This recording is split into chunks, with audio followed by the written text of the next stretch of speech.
सबसे पहले मैं आपको बताऊं कि अमेरिकन मीडिया ने एक बहुत बड़ा इंकशाफ किया है कि भारत पर 100% टैरिफ लगाना अमेरिका की अपनी रणनीति के खिलाफ जा सकता है। काफी बड़ी स्टोरी 2 दिन से जो बोलचाल आया हुआ है पूरी दुनिया के अंदर, क्या अमेरिका इसको सस्टेन कर पाएगा? क्योंकि मैं अमेरिकन जो अखबारात, अमेरिकन मीडिया के ऊपर डिस्कशन हो रही है वो यही कह रहे हैं। केंटकी से रिपब्लिकन पार्टी के सेनेटर रैंड पॉल ने इसका विरोध करते हुए साफ चेतावनी दी कि भारत पर 100% टैरिफ लगाना ऐसे समय में पूरी तरह आत्मविरोधी है, जब हम चीन के साथ अपनी प्रतिस्पर्धा में मदद करने के लिए सक्रिय रूप से भारत को अपने साथ लाने की कोशिश कर रहे हैं। इसमें इस बात का इतराफ किया गया है कि भारत का दौर अमेरिका, जनूबी एशिया और मशरिक वुस्ता में अहम किरदार का हामिल समझता है। बुखारी साहब, what is your take on it? ये छोटी छोटी बात नहीं है, इसलिए कि हिंदुस्तान एक इतनी बड़ी कुव्वत है इस खित्ते में, both in term of man power,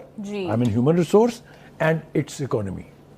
उन्होंने कहा कि एक तरफ अमेरिका चीन के बढ़ते प्रभाव को रोकने के लिए भारत को अपने साथ लाने की कोशिश कर रहा है और दूसरी ओर भारत पर इतना भारी टैरिफ लगाने की तैयारी कर रहा है। यूएसए अब अमेरिका इस खित्ते को ब्लैकमेल नहीं कर सकेगा, जिस तरह हिंदुस्तान ब्लैकमेल नहीं हुआ आज अमेरिका से। आज उन्होंने अमेरिका को आंखें दिखाई हैं, उन्होंने कहा कि ये भारत जो है ना, आज से 30 साल 40 साल पुराना भारत नहीं है कि आप हमें तड़ियां लगाएंगे और हम आपसे डर जाएंगे, जो आप कहेंगे हम मान लेंगे। आपको याद होगा चोइसा, अमेरिका इस खित्ते का गुंडा बदमाश बना हुआ था। जब मर्जी जिस मर्जी मुल्क की हुकूमत चेंज करवा देता था, ओपोजिशन को खड़ा कर देता था हुकूमत के खिलाफ, जब तक उसके मफाद नहीं होते थे उस मुल्क के बीच में। हम तो भाईजान अपने मुल्क की एग्जाम्पल देंगे ना। भारत का रुख साफ है, तेल खरीदना उसकी ऊर्जा जरूरत और राष्ट्रीय हित से जुड़ा फैसला है। रूस से मिलने वाला कच्चा तेल भारत के लिए खास तौर पर तब जरूरी हो गया जब यूक्रेन युद्ध के बाद पश्चिमी देशों ने रूसी तेल से दूरी बनानी शुरू कर दी। इनके सामने भारत आखिर कब घुटने टेकेगा? तो मुझे एक बात बताएं, अब morality is dead in the world. अब तो बात पावर की है और सीधी सी बात है, जिसकी वो लाठी उसकी भैंस वाला काम चल रहा है। ये सवाल अब इसलिए खड़े हो रहे हैं क्योंकि भारत की दमदार कूटनीति का नतीजा अब दुनिया में दिखने लगा है और इससे खौफ खाने वाले वो देश जो अब तक भारत को धमका रहे थे, वो अब अमेरिका को ही सलाह देने में लगे हुए हैं। भारत पर रूस से व्यापार करने के नाम पर टैरिफ ठोकने वाला अमेरिका भारत को दबाना चाहता है। ट्रंप चाहते हैं कि भारत उनकी सभी बातों को वैसे ही माने जैसे वो कह रहे हैं, लेकिन ऐसा जब नहीं हुआ तो ट्रंप भी खिसियाने लगे। ट्रंप के आसपास कुछ ऐसे भी लोग हैं जो ट्रंप को ये समझा रहे हैं कि भारत से पंगा लेना गलती होगी। हाथ से तकलीफ है, लेकिन एक खास पैगाम है जिसकी बहुत तकलीफ है, तो मैं पहले वही पैगाम सुनाऊंगा, बाद में आपको सब कुछ दिखाता हूं, कुछ आपके सामने रखता हूं अभी सबूतों के साथ। लेकिन पहले हम पैगाम सुनते हैं जिसकी वजह से कंपनी गर्म तवे पर बैठी हुई है। Likewise, imposing a 100% tariff on India at a time when we are actively trying to court them to help us in our competition with China is completely self-defeating. Ryan Young with the Competitive Enterprise Institute worries that imposing tariffs on India will alienate one of the most important strategic partners in Asia and a potential counterweight to China. So as we try to get India to be more aligned with us instead of with China or Russia, admirable goals, we put tariffs on India, and what does that do? It pushes them more towards China and more towards Russia. Express Tribune के अंदर एक खबर छपी है, उसके हवाले से अब सवाल उठने शुरू हो गए हैं कि भाई डिटेल्स इसकी पूरी तरह से मंजरेआम पर नहीं आई। और सोचिए, ट्रंप के दूसरे कार्यकाल में लगातार दबाव बनाने के बाद भी इसी जुलाई में भारत ने रिकॉर्ड स्तर पर रूस से तेल खरीदा। जुलाई में रूस से कच्चे तेल का आयात रोजाना 28 लाख बैरल के ऑल टाइम हाई रिकॉर्ड स्तर पर पहुंच गया, जिससे भारत के कुल क्रूड ऑयल इंपोर्ट में अकेले रूस की हिस्सेदारी बढ़कर 55.5% से ज्यादा हो गई। दोस्तों, बात ये चल रही है कि 3 दिन पहले अभी जो इजराइल के प्राइम मिनिस्टर हैं बेंजामिन नेतन्याहू, उन्होंने कॉल की प्राइम मिनिस्टर मोदी को, और कहा जाता है कि वो जो कॉल थी उसका मकसद ये था, ये बताना था कि ये इस तरह का एक एग्रीमेंट होने जा रहा है। अच्छा, दैट इज इंपॉर्टेंट चीज। इट मीन्स कि उनको पता था क्या वो ये कहना चाहते हैं? जिस तरह की दुनिया है, जिस तरह के हालात हैं, मेरा नहीं ख्याल कि कोई ऐसी चीज हो कि उनको ना पता हो। बड़े तमाम मुल्कों को पता ही होता है कि क्या बड़े बड़े ममालिक उनकी इंटेलिजेंस एजेंसीज कर रहे होते हैं। जाहिर बात है ये कोई डिफेंस एग्रीमेंट जो है वो आज तो नहीं हुआ, ये तो बड़े दिनों से इसके ऊपर काम हो रहा था। तो इतनी देर में अमेरिकन, बरतानिया, यूरोपियंस, बाकी जो पार्टनर्स हैं उनको पता चल जाता है कि क्या चीज़ जो है वो हो रही है। एक तो बात ये समझने वाली है।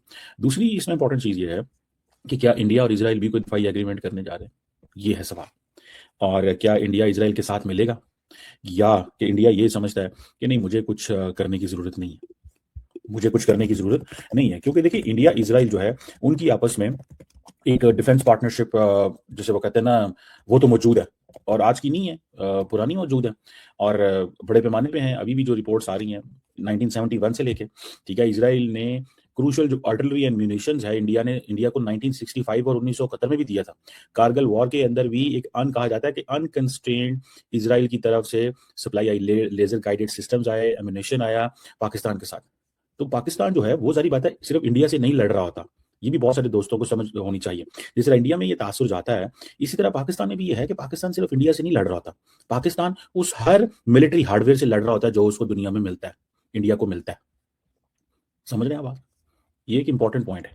सो पाकिस्तान को एक इस फ्रेमवर्क में भी थोड़ा सा देखना पड़ता है। वो भले फ्रांस से हो, वो रशिया से हो, वो किसी भी जगह से हो, ठीक है। तो ये इसको अगर हम इस सेंस में देखें, इसको हम इस सेंस में देखें तो आपको पता चलेगा कि जो प्राइम मिनिस्टर मोदी को कॉल आई थी बेंजामिन नेतन्याहू की, वो यही आई होगी कि हाँ हम फ्यूचर में भी हमें भी काम करना है, या हमें भी, क्योंकि देखिए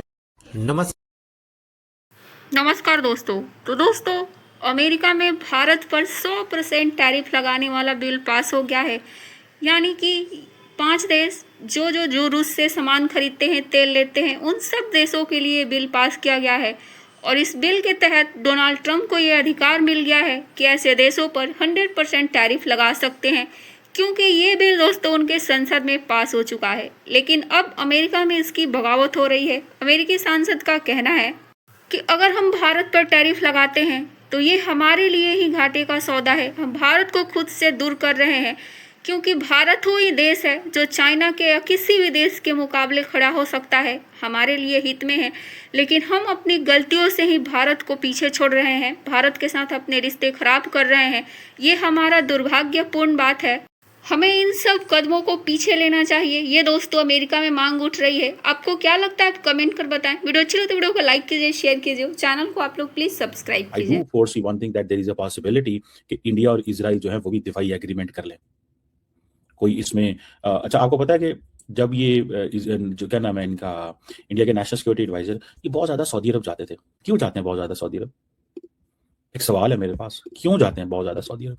ऐसी क्या चीज है कि ये सऊदी अरब जाते थे और वहां जाके बात करते थे हर रोज कोई ना कोई और आपको पता है कि इंडिया ने, आप अगर मेरे थोड़े से शो पीछे देखने शुरू कर दें तो इंडिया ने सऊदी अरब को डॉक्टर जयशंकर के जरिए एंगेज करना बंद कर दिया।